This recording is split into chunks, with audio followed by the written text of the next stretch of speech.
Hi, and welcome back to the second video in the 10th lecture on Covidenomics. In the first video of this lecture, we looked at what is data. We noted that it is an unusual economic good in the sense that it is non-rivalrous and is often produced jointly with another party. For example, your doctor and yourself getting together, possibly with your health insurer, to create medical records.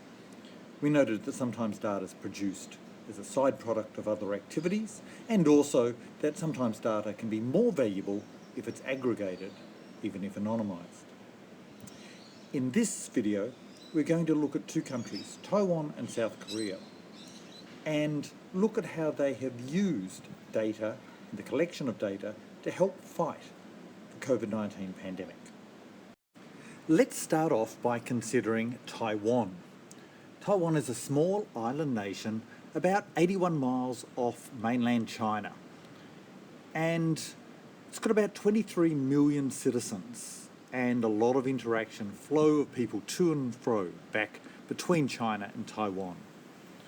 So you would have thought that Taiwan faced a pretty big risk from COVID-19, particularly seeing as the main outbreaks of COVID-19 occurred just before Lunar New Year, which is a big celebration among the Chinese community.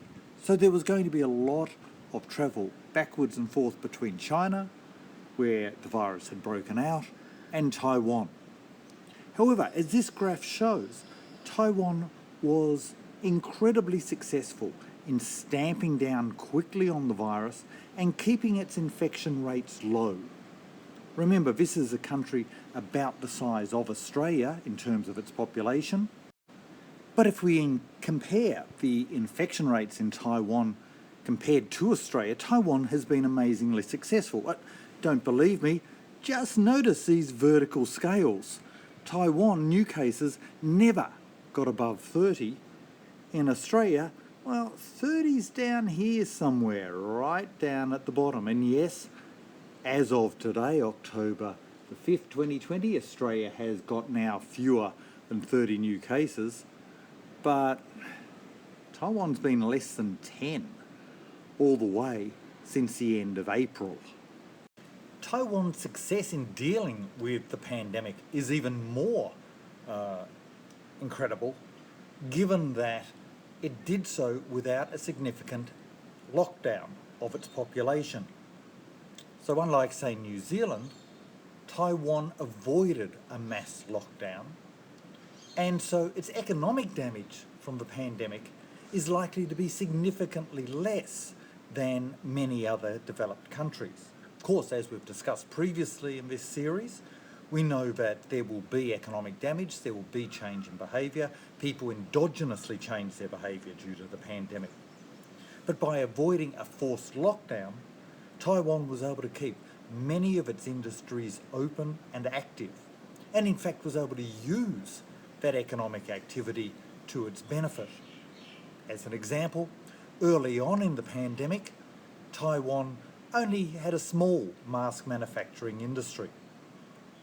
Within a few weeks, it was able to garner its manufacturing prowess to be able to produce significant numbers of masks, getting up into the 10-20 million masks per day for a population of 23 million. In fact, they started supplying masks to some Western countries such as Canada. So why was Taiwan so successful? Well, one of the reasons were that they were ready for a pandemic. They had previously experienced the issue of SARS and MERS, pandemics earlier on in this century, and they had put in place systems to deal with the next pandemic. And that preparedness is a common factor in countries that acted quickly and overall did a good job in restricting the number of COVID-19 cases. For example, before the end of February, they had already put in place significant border restrictions, including controls on people coming into Taiwan via either the air or the sea. part of this was based on the use of data, so that by January 27 of this year, the National Health Insurance Administration had already integrated into its records individuals' 14-day travel histories so that they were able to look at people coming back to Taiwan from overseas and consider where they had been and whether they could be treated as a low risk or as a high risk. Those who were identified as high risk were required to home quarantine, and that was being monitored electronically through their mobile phones. And we're going to talk about that a bit more in a second. The authorities in Taiwan, again early on, proactively looked for cases of COVID-19. So looked at situations where individuals had reported flu-like symptoms but did not actually have the flu, going back to check if these people had actually had an early case of the coronavirus. And as you would expect, Taiwan was aggressive in terms of its rolling out of testing, mask wearing, hand washing, those other policies that were able to help prevent the spread of the disease. The one I want to focus on here, however, is how Taiwan used mobile phones and mobile phone data as a measure to ensure that people who were required to quarantine for 14 days because they were a high risk of having COVID-19, how that was maintained using the technology and the data associated with your mobile phone. The basic system is what we'll call the digital fence concept. It starts off, as we've already noted, with individuals entering Taiwan and data being used to determine whether they are a high risk or a low risk. If they are a high risk, then they will need to go into quarantine and they will be subject to a digital fence associated with their mobile phone. So how does the digital fence work?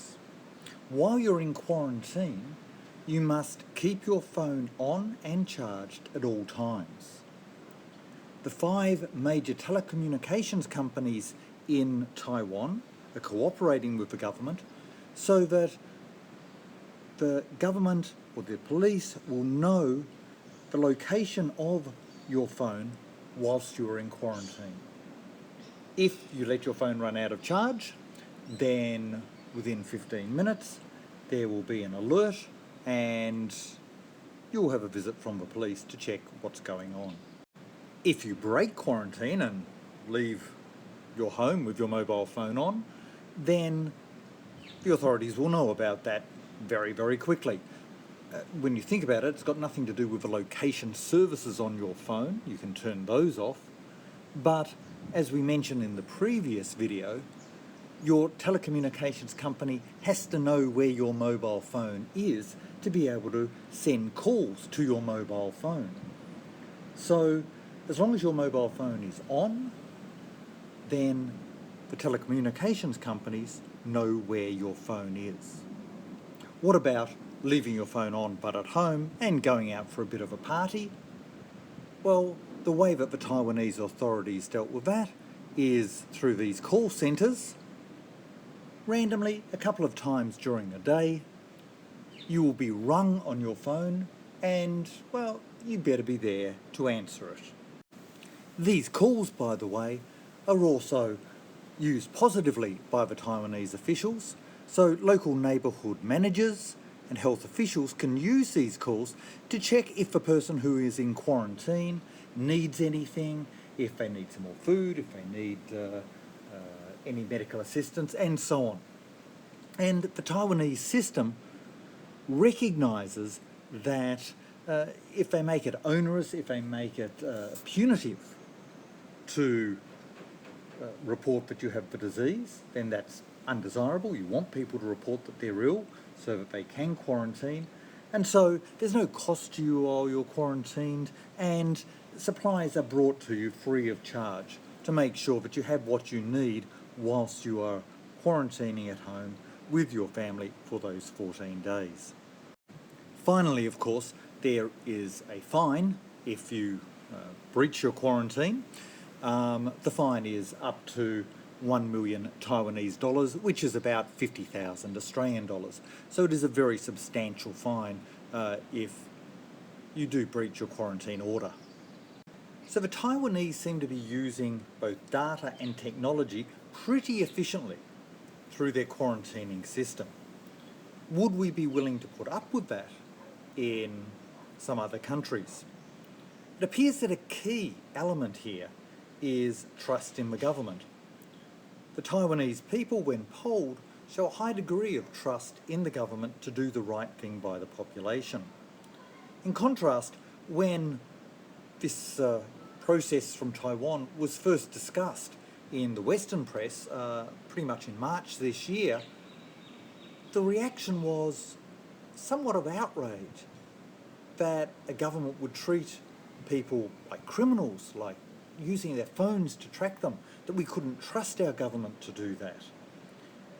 And I think that's one of the reasons why Western governments have been in general reluctant to use the resources at their availability, that there's a lack of trust there. However, that lack of trust and that inability to use the technology and the data means that compared to Taiwan, many Western countries have had higher deaths and will have higher economic damage. So there seems like there should be a trade-off here between technology, data and government trust and saving lives and saving the economy. South Korea is also held up as a model of a country where it looked like the virus was going to get away in the early days, but they were very successful in clamping down on the spread of the virus, and in general, with this slight exception up here, have been able to maintain a very low rate of infections right through the pandemic. Again, one of the factors of the Korean economy is that they haven't had to have a major lockdown along the lines of Australia or many of the European countries. Their economy has been able to operate with some restrictions on things such as nightclubs and church gatherings, but it's been able to operate pretty well right through the pandemic. Again, the way that it has done this has been by being ready due to the earlier MERS and SARS pandemics and having that experience, and also being ready with the technology. In South Korea's case, it's not so much the technology relating to quarantine, but the technology relating to testing. South Korea is often held up as a model of a country which does mass testing for COVID-19 very well. For example, early on in the pandemic, it introduced drive-through testing stations, partly for convenience, but also recognising that the lack of protective gear for people taking tests, the fact that if they were person-to-person tests, that protective gear had to be replaced more frequently, that in fact drive-through tests both were convenient for the person taking the test, but were actually safer for the person who was administering the test. Whilst there's been a lot of publicity about South Korea's mass testing approach and its success, testing only works if you can then trace who somebody who has tested positive has interacted with and has potentially infected, so that those people can be contacted and they can be tested. And it's this tracing where South Korea has used technology incredibly well. There are three main technologies and sources of data that have been used in South Korea for its tracing and tracking system. The first is relating to debit and credit cards. South Korea has the highest proportion of cashless transactions in the world, and you can track those transactions. So it's possible to track where a person has been who has become infected with COVID-19 and work backwards through their debit and credit card transactions to see where they've been, what retail outlets they've been into, for example.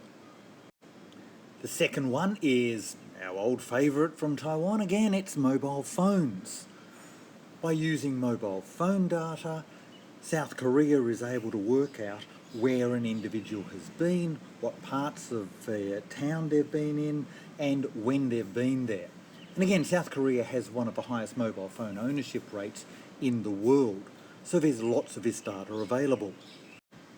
And the third source of data is CCTV cameras, which are dotted throughout South Korean cities. So in 2014, South Korean cities had over 8 million CCTV cameras, or one camera for every 6.3 people. That isn't unusual in modern cities. These cameras are everywhere, and in fact, if you've followed some of the murder investigations that they've had in Australia pre the pandemic, you'll notice that imagery from these cameras has often been a key part of solving those cases. But they can obviously also be used to track people's movements when it's found out that that person had been infectious with COVID-19. The data from these three different sources can be put together to work out the movements of an individual who has then been found to be infected with COVID-19. But it can also be used to trace back the way that that person themselves became infected by looking at where they are and overlapping that data with other people who have tested positive. And again, the three sources of data are used to trace their movements. So it's used for individual testing and tracing and tracking, but it's also used to build up an image of where the hotspots are around South Korea, both incredibly valuable for fighting the virus. So why haven't more countries adopted these methods? There have been some other countries that have done similar things, Singapore, for example, Hong Kong. But overall, the use of technology and data to help fight COVID-19, where that data relates to individuals, has been very limited in many countries. And I think this reflects that we are stumbling at the moment with our policy in many countries, including Australia, relating to data.